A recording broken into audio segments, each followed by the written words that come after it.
Good evening students. आज तुम class 7 Sanskrit रो पंचदश पाठ यह आम पढ़ा ता सहित एक्सरसाइज मध्य करिबा।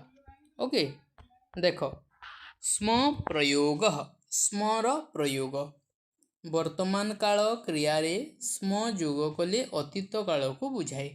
जेमिति पठती वर्तमान कालर क्रिया अटे सेठारे आमे जदि स्म जोग करदेबा पठती स्म पढ़ुथिला अतीत काल को बुझेइब। बुझिला तो सही भली स्म प्रयोग होइथिबा केते गुडी वाक्य एई पाठरे अछि। देखो संभाषण शिक्षक आउ छात्र मानंग मध्यरे संभाषण चलीछि। शिक्षकः भो छात्राः अद्य किं पठितुम् इच्छन्ति। अरे छात्र माने आज कौन पढ़िबा को चाहुछ। छात्राः श्रीमन् हे महाशय अद्य वयं विवेकानंद विषय ज्ञातुमिच्छामः। आज आम्भे माने विवेकानंद विषय जानिबा को चाहुछु। तापर शिक्षक कहउचंदी उत्तमम बहुत बढ़िया। विवेकानंदस्य बाल्यकाल विषय जानन्ति वा। विवेकानंदଙ୍କର शैशव समय विषय जानिछ कि। तांकर शिशु समय केमिति थिला जानिछ कि। पिला बेल केमिति थिला। मानस तापर कहूची न ना विवेकानंद बाल्ये कीदृशः आसीत्। विवेकानंद बाल्यकाल रे किभଳି थिले। सह किम किम करोति स्म से कौन कौन करुथिले। तापर शिक्षक कहउचंती विवेकानंद बाल्ये साहसी आसीत्। विवेकानंद बाल्यकाल रे साहसी थिले। सह मित्रैः सह क्रीडति स्म से मित्र मानक सहित खेलुथिले। प्रतिदिन देवालयं गच्छति स्म प्रतिदिन मंदिर को जाउथिले।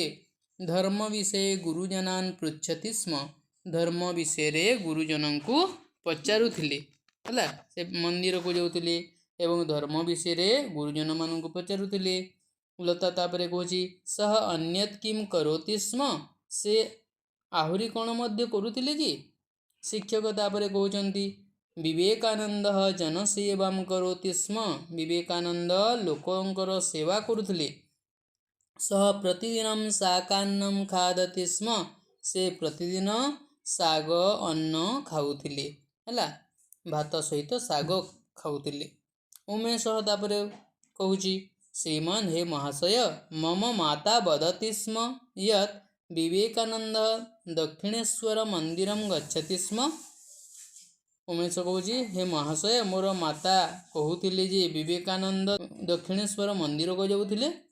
शिक्षक तापरे कहउचंती आम हाँ स प्रतिदिन दक्षिणेश्वर मंदिरं गच्छति स्म से प्रतिदिन दक्षिणेश्वर मंदिर को जाउथिले। हला कोठी अछि दक्षिणेश्वर मंदिर जानिछ ना कलिकता रे अछि। रामकृष्ण देवं गुरु रूपेण पूजयति स्म रामकृष्ण देवं को गुरु रूप रे पूजा करुथिले। गीता तस्य विषय अन्यः कोपि विशेषः तांको विषय रे आउ किछि विशेष कथा अछि कि गीता पचारुछि। शिक्षक तापरे कहउचंती सह सर्वदा संहतिम इच्छति स्म से सबु बेले एकता इच्छा करुथिले। समस्ते मिलिमिशि रुहन्तु एइटा से चाहुथिले। तस्य प्रभावेण युवकाः संघटिताः भवन्ति स्म तांक प्रभाव रे समस्त युवक माने एकत्रित हेउथिले। तस्य बाल्य नाम नरेंद्र भवति स्म तांकर बाल्य नाम नरेंद्र थिला। कालांतरे सह विश्वविख्यातः भवति स्म समय क्रमे से विश्वविख्यात हेले। सारा पृथ्वी रे तांकर चर्चा हैला। सह देशे विदेशे भ्रमति स्म से देश विदेश रे बुलिले।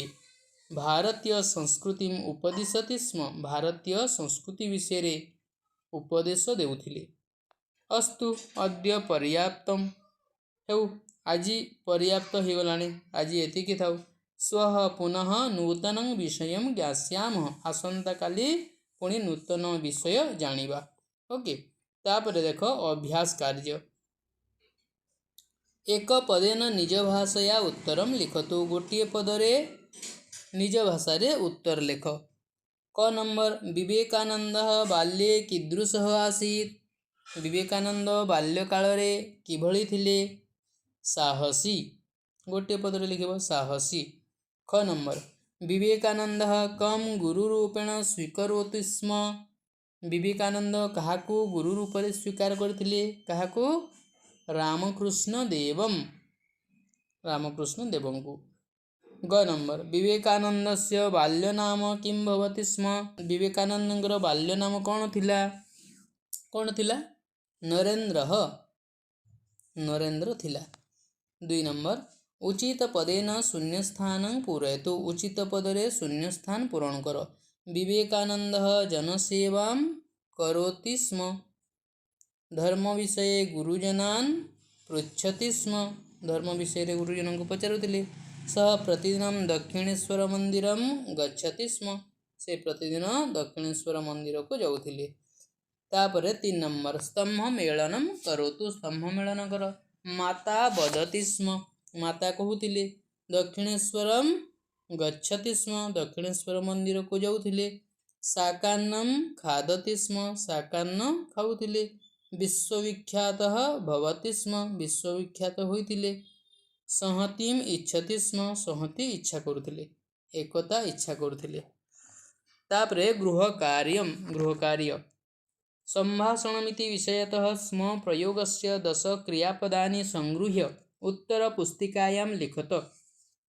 संभाषण जो विषय अछि सेथिरु स्म प्रयोग होइतबा 10 गोटी क्रियापद संग्रह करी लेख। एटा तुमे माने निजे लिखिबा कथा पिला माने, तथापि मु लिखि दूची हला। देखो प्रथमे हला करोति स्म, तापरे क्रीडति स्म, गच्छति स्म, पृच्छति स्म, खादति स्म, पूजयति स्म, इच्छति स्म, भवन्ति स्म, उपदिशति स्म एवं स्वीकरोति स्म। 10 गोटी ही गला। तापरे 2 नंबर देखो उदाहरणानुसारं स्म प्रयोगं करोतु। उदाहरण अनुसारे स्म प्रयोग कर। रामः गृहं गम अछि गच्छति स्म ही गला। सही बोली वानरः वृक्षे स्था अछि तो तिष्ठति स्म हिब। ख नंबर रमेशः पुस्तकं पठति तो कौन हो पठति स्म।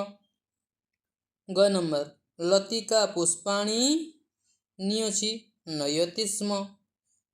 घ नंबर त्वं मातरं पूजसि पूजयसि स्म। त्वं अछि तो पूजयसि हिब।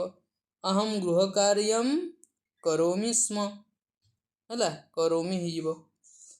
तापरे किछ शब्दार्थ अछि देखिनि। अद्य माने आजि, किम माने कौन, श्रीमन महाशय, ज्ञातम जानिबाकू, उत्तमम भल, करोति स्म करुथिले, आसीत थिले, क्रीडति स्म खेलुथिले, स्वीकरोति स्म ग्रहण करिथिले, कोपि किछि केही हेले मध्य, तस्य तांकर, पर्याप्तम यथेष्ट, पुनः पुणी, संहतिम एकता, ज्ञास्यामः जानिबा हला। तो पिला माने आसंता थर को आमे 16 पाठ पढ़िबा। बुझिला। Thank you.